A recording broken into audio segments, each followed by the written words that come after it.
Hello students, कैसे हो आप। तो हमारा पाठ चल रहा था विविधता, सामाजिक विविधता।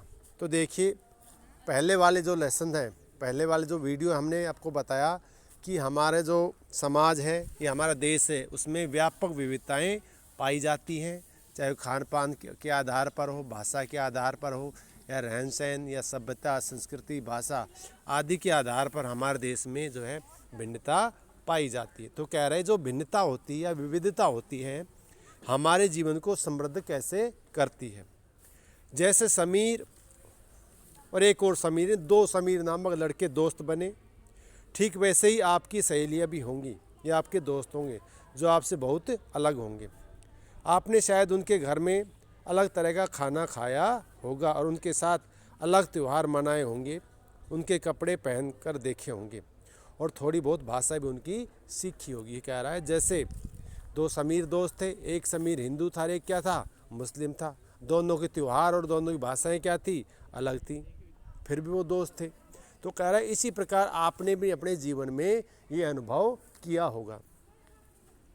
अभी कह रहा है सूची बनाइए कि आपने भारत के अलग अलग प्रांतों में कौन कौन से व्यंजन खाए हैं और अपनी मातृभाषा के अलावा उन भाषा को सूची बनाइए जिनमें से आप कुछ शब्द जानते हैं। कह रहा है कि आप सूची बना सकते हैं कि आपने दूसरे प्रांतों में यानी दूसरे राज्यों में कौन कौन से भोजन खाए हैं और अपनी मातृभाषा जो हम भाषा बोलते हैं, जो अपनी राष्ट्रीय भाषा, उसके अलावा कौन कौन सी भाषाओं के हम शब्द जानते हैं। उर्दू के या मलयालम या पंजाबी शब्द या अंग्रेजी भाषा के कौन कौन शब्द जानते हैं। आपको शायद तरह तरह के जानवरों, रानियों, साहसिक घटनाओं या भूतों की कहानियाँ पसंद होगी। संभव है कि आपको खुद कहानी बनाना भी पसंद होगा। एक अच्छी कहानी पढ़ने से हमेशा खुशी मिलती है। उसको पढ़कर और ज़्यादा कहानियाँ बनाने के लिए नए नए विचार मिलते हैं। जो लोग कहानियाँ लिखते हैं वे विभिन्न स्रोतों, किताबों, वास्तविक जीवन और कल्पना से प्रेरणा लेते हैं। कह रहा है जो लोग कहानियाँ लिखते हैं वो विभिन्न स्रोत यानी किताबों से और वास्तविक जीवन और कल्पना से प्रेरणा लेकर कहानियाँ बनाते हैं। कुछ लोग जंगलों में जानवरों के नज़दीक रह रहे उन्होंने जानवरों की दोस्ती और लड़ाइयों के बारे में कहानियाँ लिखी होंगी। कुछ अन्य लोगों ने राजा रानियों के वृत्तांत पढ़कर प्यार और सम्मान के किस्से लिखे होंगे। कुछ ने अपने बचपन की यादों में गीत लगाए और स्कूल और दोस्ती की मधुर यादों से निकलकर कुछ साहस की कहानियाँ भी लिखी। अब एक कल्पना कीजिए जिनकी कहानियाँ आपने सुनी या पढ़ी हैं, उन सभी कहानीकारों या कहानी सुनाने वालों की ऐसी जगह पर रहना पड़े जहाँ केवल दो ही रंग के कपड़े पहनते हों, एक लाल और एक सफ़ेद, एक तरह का खाना खाते हों, शायद आलू, समान रूप से दो पशु पालते हों, उदाहरण के लिए हिरण और कौवा, और केवल सांप सीढ़ी खेल से अपना मनोरंजन करते हो। ऐसी जगह रहकर कैसी कहानी हम लिख पाएंगे। कह रहा है कि आप ऐसी कल्पना कीजिए कि आप समान जगह पर रहते हो और एक समान खाना खाते हो, समान पशु पालते हो। तो कह रहा है ऐसी जगह पर रहना हम कैसी कहानी लिखेंगे। उससे पहले बेटा ये बता रहा था, अब मान लीजिए आप एक चित्रकार या कहानीकार हैं। ये कह रहा है मान लीजिए आप चित्रकार या कहानीकार हैं और जो उस जगह पर रहती है ऐसी जगह में जीवन की कहानी लिखी या चित्र बनाइए। क्या आप सोचते हैं कि आपको ऐसी जगह में रहने में मज़ा आएगा? उन 5 चीज़ों की सूची बनाकर बनाइए जिनकी कमी सबसे ज़्यादा आपको वहाँ पर रहने पर खलेगी। अभी कह रहा है जो चीज़ें करते हैं केवल हमारे करने के तरीके अलग हैं। अभी कह रहा है हम विविधता को कैसे समझ सकते हैं कि हमारे समाज में बेटा, हमारे देश में जो विविधता पाई जाती है, जो भिन्नता पाई जाती है, उसको कैसे समझें। करीब सवा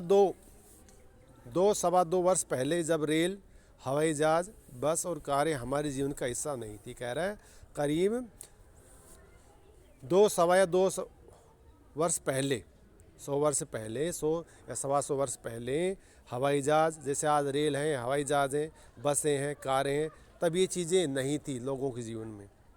तब भी लोग संसार के एक भाग से दूसरे भाग में यात्रा करते थे। वे पानी के जहाज़ में, घोड़ों या ऊँट पर बैठकर जाते थे या फिर पैदल चलकर। अक्सर ये यात्राएं खेती और बसने के लिए नई ज़मीन की तलाश या फिर या व्यापार के लिए की जाती थी। कह रहा है पहले जो यात्राएं की जाती थी वो यात्राएं नए खेतों की तलाश में या नई जगह बसने की तलाश में के लिए की जाती थी, या शायद संभवतः व्यापार करने के उद्देश्य से जो है यात्राएं की जाती होंगी। चूँकि यात्रा में बहुत समय लगता था, इसलिए लोग नई जगह पर अक्सर काफ़ी लंबे समय तक ठहर जाते थे। इसके अलावा सूखे और अकाल के कारण भी कई बार लोग अपना घर बार छोड़ देते हैं। जैसे बेटा आज तो इतनी सुविधाएं कि टेक्नोलॉजी इतनी ज़्यादा हो गई है कि उस जगह को हम छोड़ना नहीं पड़ता, आसानी से हमारे पास संसाधन उपलब्ध हो जाते हैं, जबकि पहले ऐसा नहीं था। तो कई बार अकाल के कारण या कोई प्राकृतिक आपदा के कारण उस जगहों को हमें छोड़ना पड़ता था। उन्हें जब पेट भर खाना नहीं मिलता था तो वे नई जगह पर जाकर बस जाते थे। कुछ लोग काम की तलाश में, कुछ युद्ध के कारण जो है घर छोड़ देते थे। कई कह रहा कुछ लोग काम की तलाश में और कुछ लोग उस क्षेत्र में युद्ध भड़क जाने के कारण, आपस में जो राजाओं की लड़ाइयाँ होती थी उसके कारण अपने घर बार को छोड़ देते थे। क्यों? क्योंकि उन्हें अपने जीवन को खतरा महसूस होता था। लोग जब नई जगह में बसना शुरू करते थे तो उनके रहन सहन में थोड़ा बदलाव आ जाता था। क्या है, जब लोग नए स्थानों पर जाते थे तो नई संस्कृति, नए लोगों से वो परिचित होते थे, इसलिए उनके जीवन में भी थोड़ा बहुत बदलाव आता था। कुछ लोग नई जगह पर अपना लेते थे और कुछ चीज़ों में पुराने ढर्रे पर ही चलते रहते। और कह रहा कुछ लोग पुराने ढर्रे पर ही चलते रहते, कुछ लोग नई चीज़ों को, वहाँ की संस्कृति को अपना लेते थे। इस तरह उनकी भाषा, भोजन, संगीत, धर्म आदि को नए और पुराने का मिश्रण होता रहता था। उनकी संस्कृति और नई जगह की संस्कृति में आदान प्रदान होता था और धीरे धीरे यानी मिली जुली मिश्रित संस्कृति का निर्माण होता था। अगर अलग अलग क्षेत्रों के इतिहास को देखें तो हमें पता चलेगा कि किस तरह विभिन्न सांस्कृतिक प्रभावों ने वहाँ के जीवन और संस्कृति को आकार देने में योगदान दिया है। इस तरह से कई क्षेत्र अपने विशिष्ट इतिहास के कारण विविधता संपन्न हो जाते थे। ठीक उसी प्रकार के लोग अलग अलग तरह के भौगोलिक स्थितियों में किस प्रकार सामंजस्य बैठाते हैं, उससे भी विविधता उत्पन्न होती है। उदाहरण के लिए समुद्र के पास रहने वाले और पहाड़ी इलाकों में रहने में बड़ा फ़र्क होता है। कह रहा है जो लोग पहाड़ी इलाकों में रहते हैं और समुद्र किनारे रहते हैं उनमें बड़ा फ़र्क होता है। न केवल यहाँ के लोगों कपड़े और खान पान में आदतों में फ़र्क होता है, बल्कि जिस तरह से वे काम करेंगे वह भी अलग होंगे। शहरों के लोग अक्सर यह भूल जाते हैं उनका जीवन भौतिक वातावरण से किस तरह से गहराई से जुड़ा हुआ है। ये कह रहे हैं शहरों के लोग अक्सर ये भूल जाते हैं उनका जीवन उनके भौतिक वातावरण से किस तरह गहराई से जुड़ा हुआ है। ऐसा इसलिए है कि शहर के लोग विरले ही अपनी सब्जियां, अनाज उगाते हैं। वे इन चीज़ों के लिए बाज़ार पर ही निर्भर रहते हैं। आइए भारत के दो विभिन्न भाग लद्दाख और केरल के उदाहरण से जानिए। यह समझने की कोशिश करें कि किसी क्षेत्र की विविधता पर उसके ऐतिहासिक भौगोलिक कारकों का क्या प्रभाव पड़ता है। ये कह रहे हैं दो चीज़ों का हम उदाहरण लेंगे। केरल का जो जम्मू कश्मीर में जो ठंडा क्षेत्र है और दूसरा जो क्षेत्र है वो केरल, वो गर्म क्षेत्र है, दक्षिण भारत जो है। एक तो लद्दाख उत्तर भारत का जगह है और केरल दक्षिणी भारत की जगह है।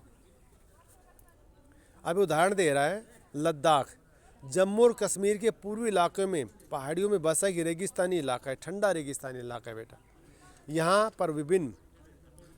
पर बहुत ही कम खेती संभव, अर्थात यहाँ पर खेती कम मात्रा में खेती की जाती है क्योंकि इस क्षेत्र में बारिश बिल्कुल नहीं होती। ये इलाका हर वर्ष काफ़ी लंबे समय तक बर्फ़ से ढका रहता है। इस क्षेत्र में बहुत ही कम पेड़ उगते हैं और पीने के पानी के लिए लोग गर्मी के महीने में पिघलने वाली बर्फ़ पर डिपेंड करते हैं। अर्थात जो पीने का जो पानी है बेटा किससे प्राप्त करते हैं, वहाँ से जो गर्मियों में जो बर्फ़ पिघलती है उसी से ये पानी प्राप्त करते हैं। यहाँ के लोग एक ख़ास किस्म की बकरी पालते हैं जिससे पश्मीना ऊन मिलता है। यह ऊन कीमती होती है, इसलिए पश्मीना शाल बड़ी महंगी होती है। ये कह रहे हैं इस ऊन से जो शॉल बनाई जाती है वो शॉल भी बहुत ही महंगी होती है। क्यों? क्योंकि ये ऊन बहुत ही महंगी होती है। मुख्यतः कश्मीर में ही पश्मीना शालें बुनी जाती हैं। यहाँ के लोग दूध से बने पदार्थ जैसे मक्खन, चीज़, खास तरह के एक छेना होता है, मांस खाते हैं। हर एक परिवार के पास गाय और बकरी और याक होते हैं। याक बेटा एक बैल जैसा जानवर होता है जिसके बड़े बड़े बाल होते हैं। रेगिस्तान में होने का मतलब ये है नहीं कि व्यापारी यहाँ आने के लिए आकर्षित नहीं हुए। लद्दाख तो व्यापार के लिए एक अच्छा रास्ता माना गया क्योंकि यहाँ कई घाटियाँ जिससे गुजरकर मध्य एशिया के काफ़िले इस इलाके में पहुँचते थे जिसे आज तिब्बत कहते हैं। ये काफ़िले अपने साथ मसाले, कच्चा रेशम, दरियाँ और लेकर चलते थे। लद्दाख के रास्ते में बौद्ध धर्म तिब्बत पहुंचा। ये कह रहा है लद्दाख के रास्ते में जो तिब्बत में है, जो आज चीन का हिस्सा है, जो है चीन में जो बौद्ध धर्म बेटा कहाँ से पहुंचा? लद्दाख से ही पहुंचा। लद्दाख को छोटा तिब्बत भी कहते हैं। करीब 400 साल पहले यहाँ पर लोगों का इस्लाम से परिचय हुआ।